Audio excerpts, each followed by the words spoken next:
Mic check, 1, 2. Sempre olhem seus microfones antes de gravar, tá? Peço desculpas adiantadamente, dizendo que esse vídeo vai estar saindo um pouquinho mais tarde do que usualmente ele sai, né? Ele tem aquela média de sair meia horinha, 40 minutos depois, que é o tempo que a gente usa para fazer as coisas aqui, mas este animal que vos fala, né, gravou um vídeo inteiro com o microfone mutado sem ter percebido, e agora ele tá tendo que fazer esse vídeo pela segunda vez. Sim, como se não bastasse essa partida horrorosa que a gente acabou de assistir, a gente vai ter que falar duas vezes sobre ela, no caso, eu e as vozes da minha cabeça. Mas vamos conversar aqui. Pittsburgh Steelers 28, Miami Dolphins 15. Vamos começar falando sobre Miami Dolphins. Assim, eu acho que essa partida do Dolphins ela retrata exatamente o que a gente. Eu não gostei, tá? Importante dizer. De nenhum dos dois times, mas menos ainda do Dolphins. Ela retrata um time que ele é unidimensional, ele só tem o Devon Etienne de talento no ataque dele. Ele tem o Jalen Waddle, mas o Jalen Waddle não resolve sozinho, ele precisa do Tua Tagovailoa. E o Tua Tagovailoa jogando no frio, a gente sabe que é outro inimigo, ele jogou contra dois hoje, contra o clima e contra Pittsburgh. Então, assim, é um time sem criatividade, sem recursos para vencer partida. Para vencer partidas. Chegou a ser conversado na live, o Léo chegou a citar sobre que eles estavam a 4 jogos invictos, sobre eles terem uma chance de fazer uma run para os playoffs, etc. Eu, na hora, na live, fui extremamente contra e segui sendo, e agora eles estão eliminados, uma partida depois. Era muito difícil, ele sabia disso, ele estava falando mais da possibilidade, eu sei, mas da possibilidade matemática, né? Eu sei. Mas para mim, os problemas, as vitórias do Dolphins, elas não significavam resoluções de problemas. A demissão do Chris Greer, ela tinha dado uma animada nesse vestiário como um todo, mas continua sendo um time lotado de buracos, um time que precisa de talento em todas as partes do campo. A gente tem um Devon Etienne contribuindo ali com 127 jardas, 60 pelo chão e 67 pelo ar, recebendo 6 passes, porque esse time é 0,800 Devon Etienne. Algumas dessas jardas, umas 20 ou 30, vieram ali no garbage time já. Falando sobre garbage time, a gente olha para o Tua Tagovailoa e você fala assim, caramba, Lucas, você tá falando mal do Tua. Se eu olhar para o stat sheet, eu vejo que ele completou 22, 28 passes para 253 jardas e 2 TDs. Como assim ele fez uma partida? Olha de onde vieram essas jardas. Essas jardas, elas começam a nascer todas basicamente depois que o Steelers larga a partida. Tá 28-3, começo ali pro meio do quarto e assim, no 21-13 o Steelers já tinha bem largado a partida, mas você tomar um TD num toss para um tight end pro John Smith, eu acho que sela muito o caixão e foi um momento que o próprio Dolphins eu senti abandonou um pouco o jogo. Eles não aceleravam o ataque, não foi até falado na transmissão, eles não iam para o huddle, faziam substituições, não demonstravam pressa nenhuma para fazer esse jogo andar, como se ainda tivesse algum tipo de oportunidade de se acreditassem na vitória. E no fim, certos estavam, né? Não venceram. Vão a 6-8, estão oficialmente eliminados aos playoffs, estão oficialmente eliminados da corrida pelos playoffs, que já era complicadíssima. O Steelers vai a 8-6 e ele pode perder as duas próximas partidas, contanto que ele vença o Ravens no último jogo. Porque aí coloca eles na frente do Ravens no desempate e dá vaga aos playoffs a eles. Ou eles podem vencer uma das próximas partidas e, se eu não me engano, vencendo uma, eles já se classificam, né? Deixa eu até confirmar isso aqui. Vencendo uma partida, eles vão para 9. Não, eles teriam que vencer duas. Tá, tudo bem. Enfim, a vitória sobre Baltimore ela é crucial, ela é importantíssima. E se eu não me engano, se Baltimore vencer todos os jogos, Baltimore tira a vaga deles ainda assim. Então, assim, quando a gente fala de Tua Tagovailoa e a gente fala desses números de 253 jardas, 22 passes completos, é o que a gente fala da importância de você não olhar só para os stat sheets e olhar também para o jogo.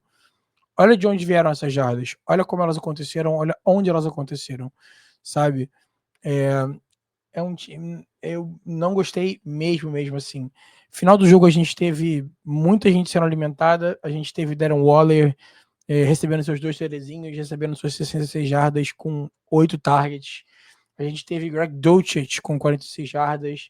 A gente teve o Jalen Waddle sumido com 26 jardas. E a gente teve o De'Von Chan produzindo 67. Então, assim, cara, pouquíssima, ouso dizer, nenhuma coisa a destacar desse Dolphins. Entendeu? É um time que eu não gostei nem do jogo do Mike McDaniel. Eu que geralmente sou uma pessoa que defendo bastante o Mike McDaniel. Não gostei do jeito que ele chamou essa partida. Achei chamadas previsíveis. É um time que só tem uma coisa a fazer e parece que tá ok com isso. E agora, qual que é o caminho pro Dolphins? É olhar para o ano que vem, olhar por onde eles vão querer começar a consertar os buracos que esse time tem.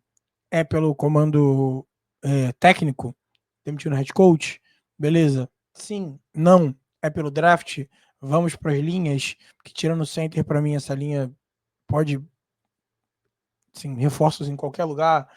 É buscando gente para ajudar o Jalen Waddle, porque muito provavelmente o Tyreek Hill não será um Dolphin ano que vem, sabe? Né, pelo jeito que ele saiu quando ele se machucou.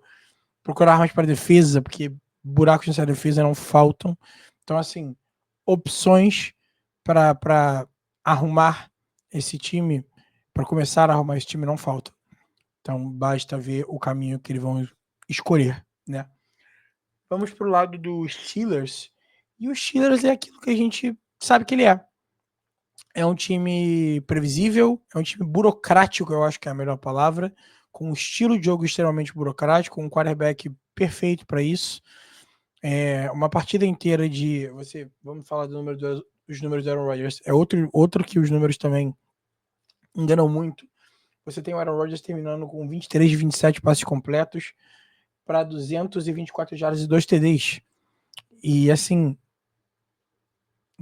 cara, grande maioria desses passes são para checkdowns, são bolas para tight ends coladas, são screens, são rotas curtas que a distância com as pernas. O passe mais longo dele no jogo, né, seria um passe pro DK Metcalf de 28 jardas, mas essa bola não viaja 28 jardas. O DK Metcalf, se não me engano, ganhou umas 15 ou 16 dessas 28 pelo chão. O passe mais longo dele no jogo seria um passe pro Frymouth de 22 jardas. Mas você vê que é um time pobre criativamente, que não consegue. Se for aos playoffs, está indo aos playoffs a fazer uma viagem, um jogo a mais para o seu torcedor. Está a uma partida de manter o recorde do Tomlin, né? Se fala muito sobre o Tomlin ficar o ano que vem ou não, mas está a uma vitória apenas de manter o recorde do Tomlin e garantir um recorde positivo esse ano. Quem diria, não é? Ano após ano a gente vai vendo os jogos passando e no final parece que o Steelers está sempre ali. Uma partidaça do Kenneth Gainwell, que entregou 80 jardas pelo ar e mais 46 pelo chão? 46 pelo chão, com 7 recepções. Então, assim, são um jogo de 126 jardas do Kenneth Gainwell. Você ainda teve o Jalen Waller contribuindo com quase 50 jardas. Você teve os tight ends contribuindo cada um do seu jeito. O Johnny Smith com seu TD corrido, né? A gente teve o Frymouth aparecendo muito no segundo tempo. A gente teve o Darnell Washington aparecendo nessas rotas curtas em que ele, por ser um caminhão de pessoa, é dificílimo de parar. E isso faz muita diferença, tanto na red zone, que não foi utilizado hoje, mas quanto no jogo caminhado como um todo. Mas se você olhar dos 4 recebedores, 4 jogadores que mais contribuíram pelo ar, com, digamos, recepções, né? Um deles é um wide receiver. E esse seria o quarto, ainda empatado com um running back. Nos dois primeiros seriam. Primeiro seria um running back, em segundo e em terceiro viriam 2 tight ends. Então, assim, é um time que de fato precisa dessa reformulação. É muito complicado dizer isso num time que tá ganhando, é muito complicado dizer isso num time que vai aos offs.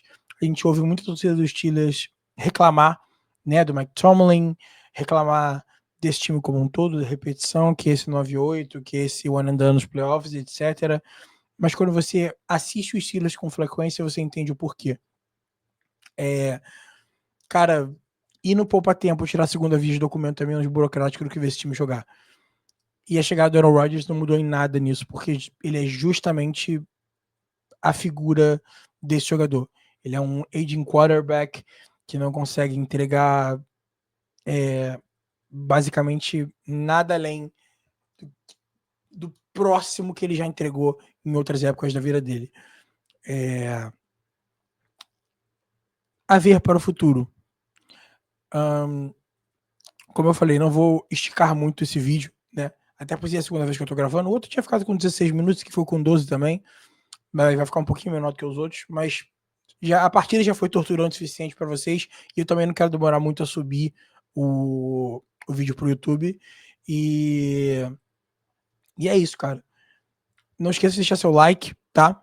Seu comentário, concorda, discorda de mim, é torcedor do Steelers, torcedor do Dolphins revoltado, João Brown, que eu sei que assiste, deixa seus xingamentos aqui embaixo. Danígio tá sempre com a gente. Beijo pra toda a galera do Black and Yellow também. Não esqueça de curtir, de comentar e de hypar se você estiver pelo celular. São 3 coisas importantíssimas, porque a gente está tentando chegar a 1.500 inscritos. Quem sabe até o Super Bowl a gente está próximo a 1.400. Eu acredito que dá pra gente chegar, tá? Só falta contar com a contribuição de vocês da maneira que puder. Pode contribuir com a sua inscrição? Se inscreva, não é inscrito, chegou hoje, seja bem-vindo. Coisa de virar membro, tá? Redes sociais do canal também, todas na descrição. As minhas, a do Léo, as do PP, a do canal. E é isso.